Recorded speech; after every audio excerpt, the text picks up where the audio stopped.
পোস্টারেও লেখা আছে, ব্যানারে লেখা আছে, লেনিন মূর্তি ইতিমধ্যে মুর্শিদাবাদ জেলার জিয়াগঞ্জে ভাঙা হয়েছে। আর যেদিন ফল প্রকাশিত হলো সেদিনই কলকাতার সংলগ্ন এই দক্ষিণ 24 পরগনার অংশ সুকান্ত সেতুর সামনে যেখানে লেনিনের মূর্তি আছে সেখানে রং মেখে দেওয়া হয়েছিল। অর্থাৎ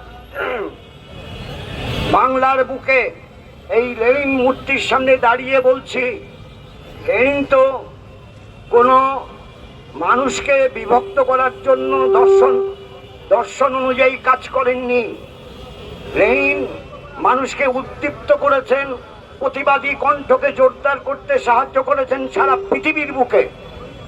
সেই লেনিন মূর্তিতে হাত পড়ছে, এটা আমাদের হিসেব রাখতে হবে যে কারো কোনো মূর্তিতে হাত না দেওয়া, কোনো রকম কোনো মূর্তিতে হাত না দেওয়া।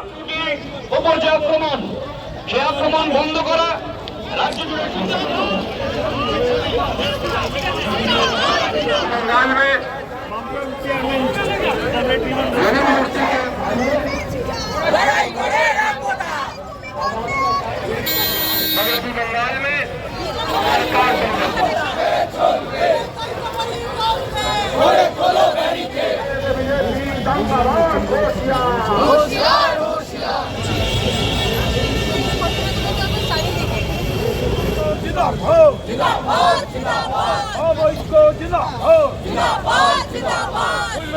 বিজেপি এই বাংলায় ঠাই নেই।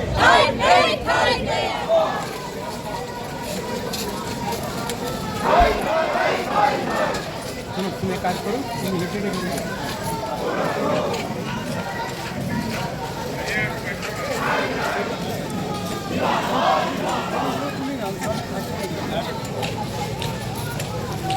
কি বার্তা দেবেন?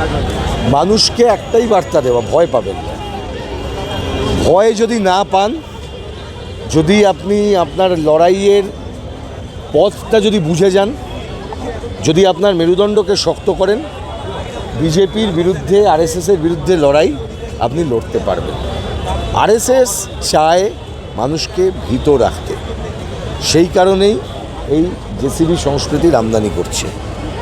কিন্তু আমরা বামপন্থীরা এমন একটি রাজনৈতিক মতাদর্শের কথা বলি, এই জেসিবির সামনেও মানুষ যদি দাঁড়িয়ে পড়েন, ঐক্যবদ্ধ মানুষ, ওই জেসিবিকেও তুলে তারা ফেলে দিতে পারেন, সেই ক্ষমতা মানুষের আছে। ফলে নির্ভয়ে এই লড়াই করুন, মাথা উঁচু করে বাঁচুন। যেখানে মাথা নিচু করানোর চেষ্টা হবে তার বিরুদ্ধে প্রতিবাদ করুন। খুব সহজ অঙ্ক, সাহসে ভর করুন, মাথা উঁচু করে এগিয়ে চলুন। আমাদের সামনে ভয় নেই, আমাদের সামনে ভয়কে মোকাবিলা করার লড়াই আছে, সেই লড়াইটা সারা পশ্চিমবঙ্গবাসীকে আমার একটা বার্তা। দেখেছেন তৃণমূল কংগ্রেসের কর্মীদেরকে একটা বার্তা, যে পাড়ায় পাড়ায় যখন আক্রমণ হচ্ছে আপনাদের নেতারা কিন্তু মিলিয়ে গেছেন, বিলীন হয়ে গেছেন, কেউ কোথাও নেই। কারণ নেতা নিজেই জানে বাড়ি থেকে বেরোলে মার খাবে। অভিষেক এখন জানে বাড়ি থেকে যদি নাবে রাস্তায় ওইখানে পেটানি খাবে, ও ভয়ে নামছে না। ফলে যে দলের নেতৃত্ব মানুষ তাদের দলের কর্মীদের সুরক্ষা দিতে পারে না, সেই দল আগামী দিনে আপনাদেরকে সুরক্ষা দেবেন নয়। দেখুন, আমরা বলবো না আপনাদের সুরক্ষা দিচ্ছি বলে আপনি আমাদের দলে চলে আসুন, না। বামপন্থী রাজনীতি অত সহজে হয় না। কিন্তু বামপন্থী রাজনীতি মানে সব মানুষের, সব দলের যে সমর্থক, যারা দিনের শেষে একজন মানুষ, খেটে খাওয়া মানুষ, সেই মানুষের সুরক্ষাকে নিশ্চিত করার লড়াই। সেই লড়াইয়ে থাকুন। বিনা যুদ্ধে আপনি জিততে পারবেন না, যুদ্ধ আপনাকেই করতে হবে। লড়াই করার পথটা বামপন্থা দেখাতে পারে। এই মিছিল থেকে কি বার্তা দিতে চাইছেন আপনারা? আমরা এটাই বলতে চাইছি, যারা 70টা সিট পেয়ে বিরোধী আসনে রয়েছেন তারা এখনও বিজয় মিছিল বা অন্য কোনো মিছিল করার সাহস পাননি, মুরদ হয়নি। আমরা যারা একটা সিট পেয়েছি, আমরা এই রাজ্যের অনাচারের বিরুদ্ধে রাস্তায় আছি। মানুষ ঠিক করুন কাকে ভরসা করবেন আর কাকে ভয় পাবেন। কোনো ধরনের মৃত্যু, যে কোনো ধরনের হত্যা, আমরা তার বিরুদ্ধে। এবং যে ছেলেটি মারা গেছে তার পরিবারের প্রতি আমাদের সহমর্মিতা রইল।